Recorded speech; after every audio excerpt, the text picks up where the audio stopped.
Kalen DeBoer up next at Alabama. Is it a surprise?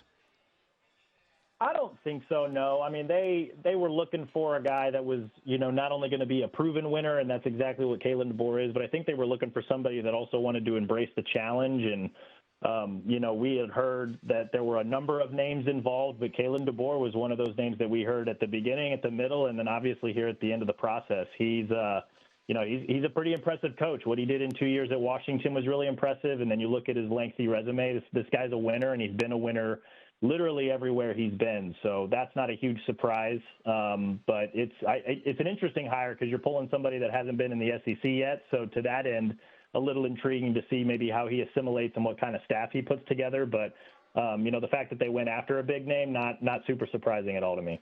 Cody, who were some of the people that were speculated or you heard could have been potential candidates but chose not to interview for the job? And who were some of the other people that didn't get an interview that were some names that were thrown about? Yeah, I'm not super 100% privy to who was ultimately interviewed and whatnot. I know that Jimmy Sexton, the super agent out of CAA, had a lot to do with a lot of these discussions just because it seems like he represents, half of college football nowadays. But, a lot of the early names that we heard, Dan Lanning out of Oregon, Kalen DeBoer, obviously from Washington, Mike Norvell from Florida State was a name that we heard throughout the process.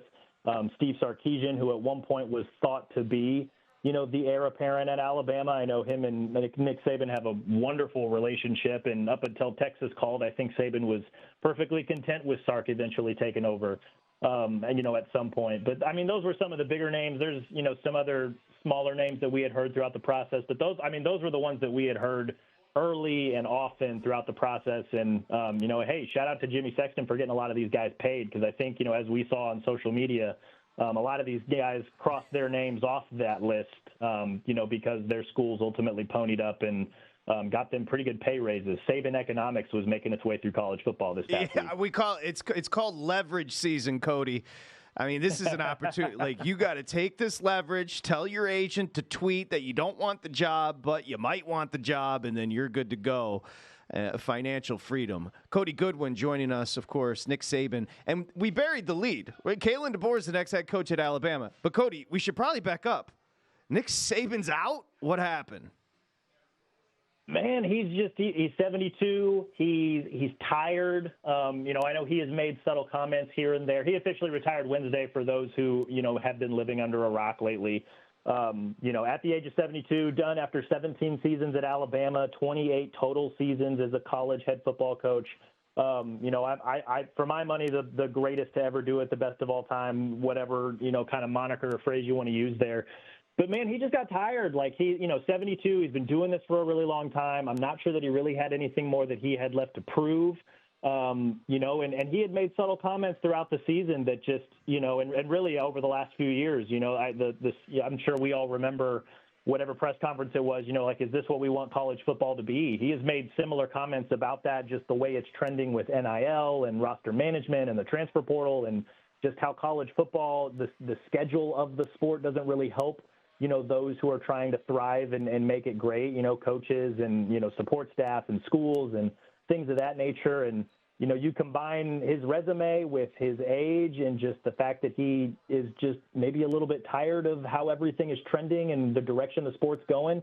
I think he just kind of got tired of it. And, he finally decided, hey, I think I'm good. I think I'm done. And just decided, it wasn't on a whim. This was something that he had clearly been thinking about for, a few years and really started to ramp up his thoughts about it this past year.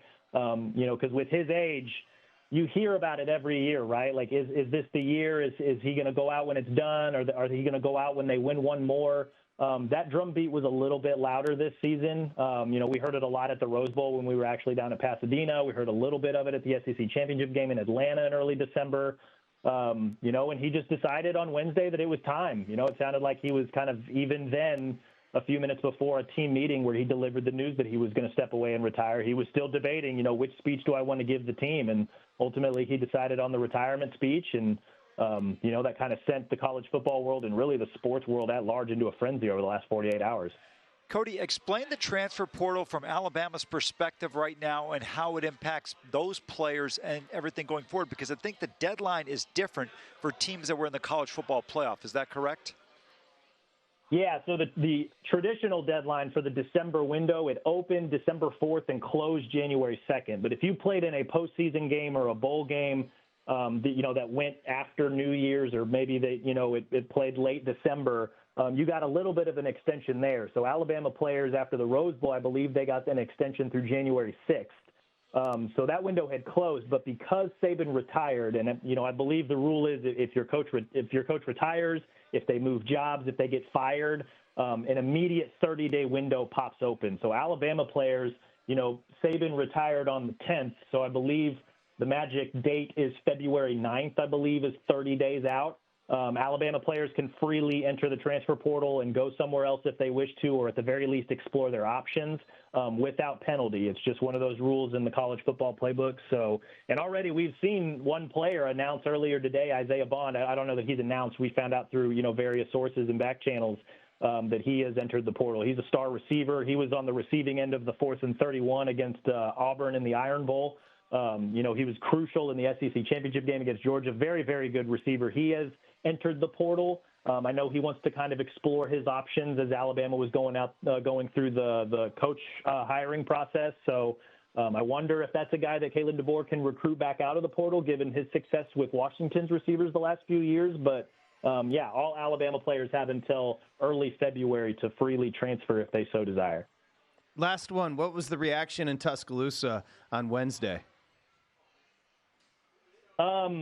I think a little bit of shock because because the drum beat was a little louder. I think a lot of us in the media space were a little bit more on edge and kind of this first week after the season was over, let's maybe keep our toes to the ground, keep our ears to the ground, see what we can hear. And so then when Chris Lowe from ESPN drops that tweet on Wednesday about 4:00, I was getting ready to go to the gym and I was like, good thing I didn't drink my pre-workout, right? So. We sat down, started making a bunch of phone calls, started gathering reaction. And, it was mostly shock, but I think, after that shock factor wore off a little bit, I think a lot of people, understood just with the comments he had made about college football, where it was headed, how stressful it can be to manage recruiting, the transfer portal, competing in postseason games, especially like college football playoff, just the combination of everything kind of wore him down a little bit. So I think people understood that fairly quickly after the shock factor. And I think more than anything, a lot of gratitude in the city of Tuscaloosa just for the ride that they've been on for the last 2 decades. What Nick Saban did was really, really special. Not sure that we're going to see a coach create that kind of success consecutively again. We'll see what Kirby Smart does out there in Athens. He's got that train rolling. But what Nick Saban was able to do in different years with different coaches across different eras, unmatched. It was really impressive, and I think a lot of people are just thankful for that they got to enjoy the ride up close here.